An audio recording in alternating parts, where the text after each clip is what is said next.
3 kelurahan di Metro Timur rawan banjir.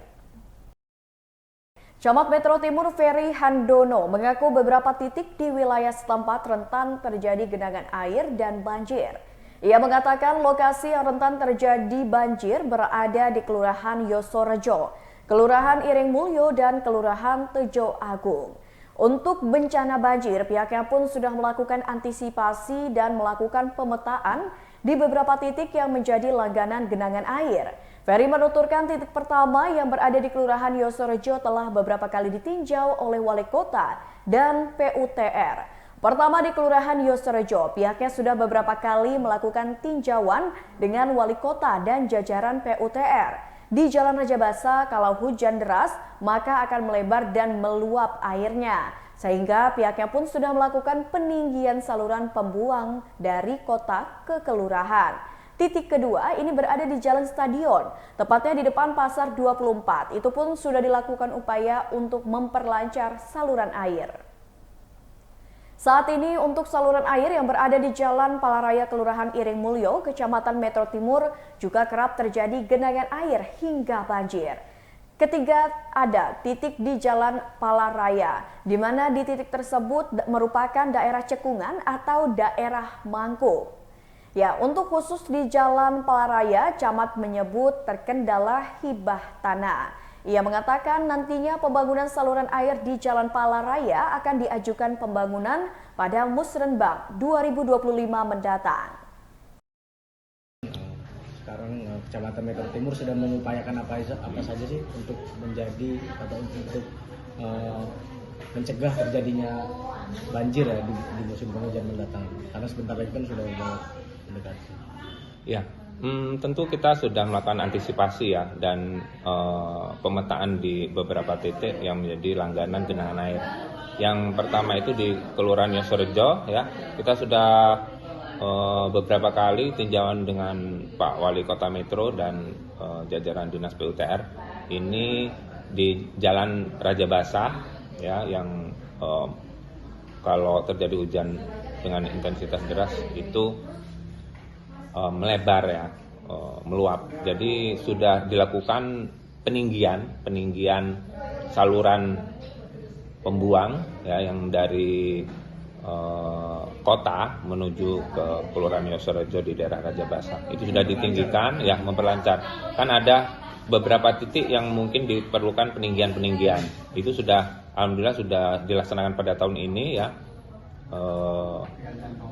Dan yang titik kedua itu di Jalan Stadion di depan Pasar 24 itu ya, itu sudah kita lakukan upaya untuk memperlancar saluran air.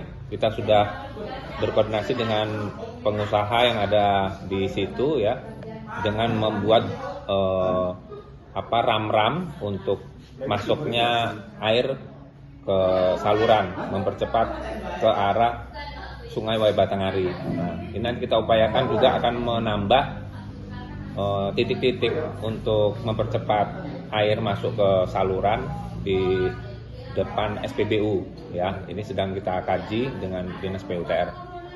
Terus yang ketiga ada titik di Jalan Palaraya ya. Memang banyak titik-titik itu merupakan daerah-daerah cekungan ya, daerah mangkok. Kita kan Metro ini teletabis ya, ada ketinggian, ada cekungan. Nah, ini banyak genangan-genangan yang terjadi itu di daerah-daerah tersebut ya, daerah cekungan. Di Jalan Palaraya juga seperti itu ya, daerah-daerah mangkok, daerah cekungan. Nah, tapi karena kita sudah antisipasi ya, sudah kita lakukan mapping di situ. Peninjauan sebelumnya. Ya, kita tinjau, kita ukur elevasinya ya. Nah, mudah-mudahan apa yang kita lakukan ini bisa mengurangi dampak dari genangan air itu ya. Untuk yang di Jalan Palaraya ini upaya seperti apa sih yang kita lakukan? Iya, khusus di Jalan Palaraya itu yang dekat Cafe Mama itu memang dari dulu terkendala hibah tanah ya. Karena sertifikat tanahnya itu tidak ada saluran memang ya, dari dulu hanya alam.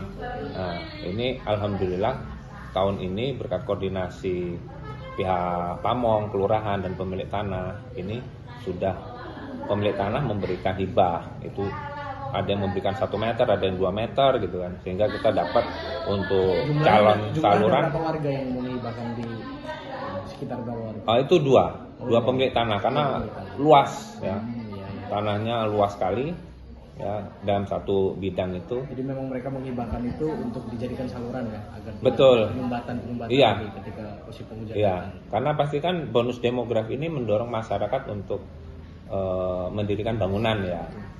Banyak terjadi mungkin alih fungsi yang dulunya rawa ya ditimbun. Nah ini kalau kita tidak cepat-cepat membuat tata kelola saluran air ini ditakutkan ke depan nggak terkendali ya, genangan airnya nggak terkendali. Alhamdulillah itu sudah masyarakat sudah mengibahkan secara tertulis ya, secara administrasi sudah aman, dan itu sudah kita usulkan lagi ke Dinas PUTR.